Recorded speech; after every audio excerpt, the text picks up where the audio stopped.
Dan untuk mengetahui informasi lebih lanjut, kita tergabung dengan produser lapangan CNN Indonesia Clarissa Aradia. Selamat pagi Ara, sampai saat ini berapa jumlah korban hilang sampai jiwa luka serta pengungsi di gempa Cianjur?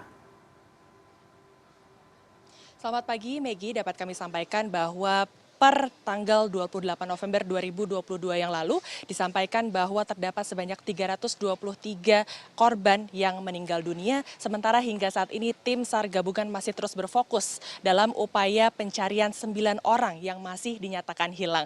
Apabila hari-hari sebelumnya terdapat 3 titik utama fokus pencarian tim evakuasi, namun di hari ke-9 proses pencarian ini dipersempit menjadi hanya 2 titik saja, yakni di Kampung Cicadas dan juga di salah satu RT 03 yang juga terkena dampak di Kecamatan Cugenang. Dan saat ini pun juga kalau berbicara soal pengungsi, sudah ada lebih dari 100.300 orang yang dinyatakan harus mengungsi dikarenakan bangunan ataupun juga rumah mereka mengalami rusak parah, sedang dan juga ringan. Dan mereka juga mengalami trauma sehingga mereka juga masih enggan untuk kembali ke rumahnya masing-masing. Bukan hanya bangunan rumah saja yang rusak, melainkan juga sejumlah infrastruktur, salah satunya juga di Lapas Cianjur. Dalam hal ini adalah Lapas Kelas 2B Cianjur. Di sini terdapat lebih dari 700 warga binaan dan juga ada lebih dari 11 orang yang bertugas setiap harinya yang juga terkena dampak dari gempa. Dan untuk mengetahui seperti apa sebenarnya penanganan yang dilakukan oleh tim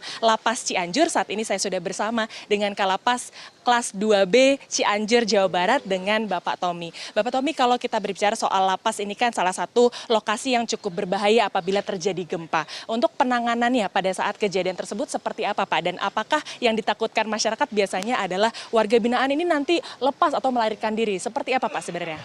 Ya, pada kesempatan baik ini pertama saya ucapkan terima kasih kepada teman-teman CNN. Perlu saya laporkan jumlah warga binaan hari ini 729 dalam keadaan aman dan sehat dan lengkap. Petugas kita ada 94 termasuk saya. Penanganan kita pastikan bahwa memang pos-pos kesehatan, yang pasti pertama pos pengobatan, kesehatan, lalu makanan pokok, lalu juga terima kasih banyak, kita dapat banyak bantuan kok dari masyarakat. Terima kasih masyarakat Indonesia yang membantu sehingga kita dapat memberikan tambahan extra fooding untuk warga binaan. Nah, sehingga perlu juga langsung bisa dilihat sampai detik ini alhamdulillah dalam keadaan sehat. Dan pelayanan semua kita tetap laksanakan, hak-hak mereka semua kita laksanakan dengan baik. Nah Bapak, yang ditakutkan masyarakat adalah mereka yang memutuskan untuk melarikan diri. Seperti apa pengamanan yang dilakukan? Karena mengingat kalau dari 94 petugas yang bersiaga sebenarnya, tapi dalam setiap regunya kan hanya ada 11 sebenarnya yang disiagakan. Seperti apa Pak penanganannya pada saat itu dan sampai saat ini apakah ada penambahan petugas juga? Ya, penanganan standar bencana untuk di lapas itu memang penambahan keamanan. Kita dapat bantuan juga dari lapas Sukabumi dan Warung Kiara. Lalu ditambah dengan 10 orang dari teman-teman Batalion Rider. Lalu bagaimana pola keamanannya? Memang pendekatannya memang lapas ini unik. Lapas ini lapas pertama di Indonesia yang menerapkan konsep pesantren.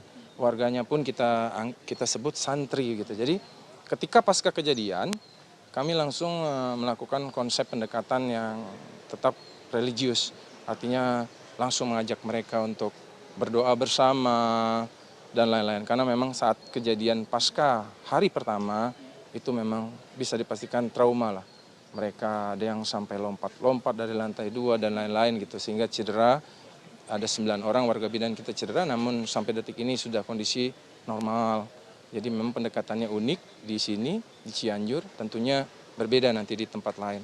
Tapi alhamdulillah lah, berkat doa semua, berkat doa masyarakat Indonesia, sampai detik ini warga binaan kita tetap saya tekankan dalam konsep pembinaan keagamaan jadinya.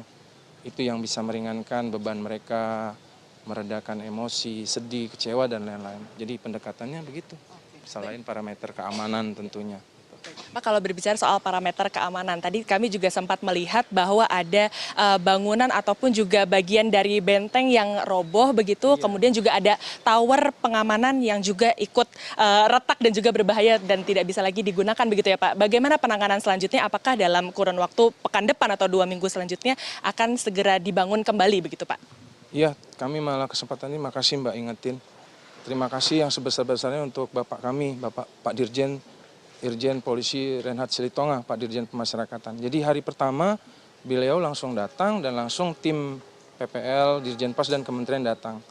Makanya itu langsung mereka pembersihan puing-puing untuk tembok nanti yang langsung dibangun sudah dari berapa hari. 3 hari lalu pun sudah mulai dibangun tembok darurat, namanya konsep tembok darurat. Karena standarnya sebulan ke depan udah pasti harus berdiri. Jadi berkat perhatian dari Pak Dirjen, Pak Menteri, luar biasa lah. Pokoknya penanganannya luar biasa, cepat sekali. Kami sangat senang dan terbantu sekali.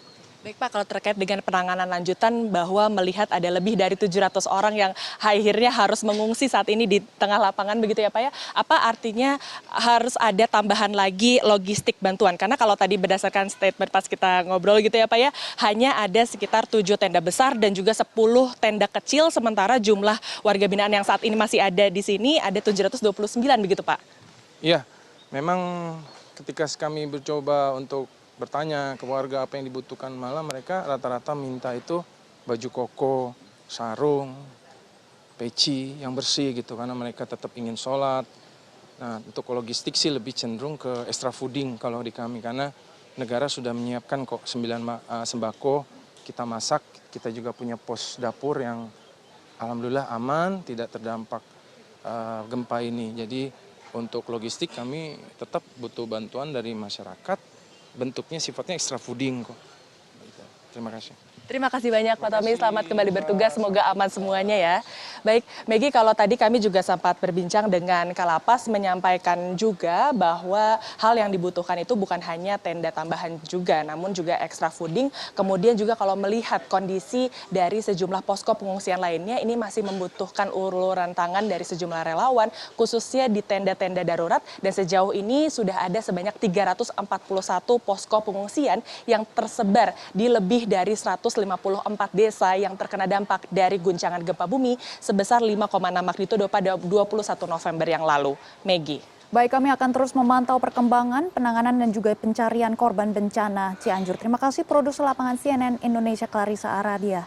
Selamat bertugas kembali.